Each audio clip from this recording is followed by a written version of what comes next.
Policia e Lezhës ka shtuar kontrollet në zonën turistike të Shëngjinit për monitorimin e nivelit të zhurmave në kuadër të masave për garantimin e rendit dhe qetësisë publike gjatë sezonit veror.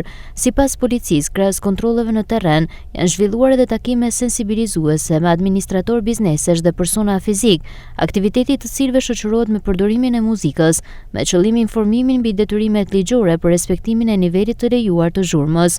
Strukturat e Drejtorisë Vendore të Policisë Lezhë në bashkëpunim me Komisariatin e Policisë kanë kryer kontrolle të vazhdueshme në zonat e identifikuara me ndotje akustike.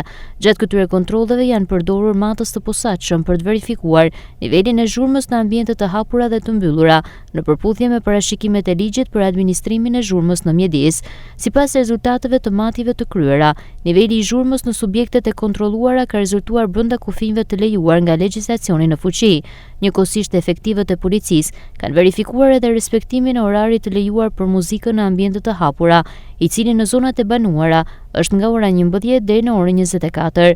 Policia e Lezhës bën të ditur se kontrolli dhe monitorimi do të vijojnë gjatë gjithë sezonit turistik me synim garantimin e qetësisë për banorët dhe pushuesit që frekuentojnë bregdetin e Shëngjinit. Gjithashtu qytetarët ftohen të denoncojnë çdo rast të shkeljes së rregullave për ndotjen akustike ose cënimin e rendit publik, ndërsa policia garanton reagim të menjëhershëm dhe veprim në përputhje me ligjin.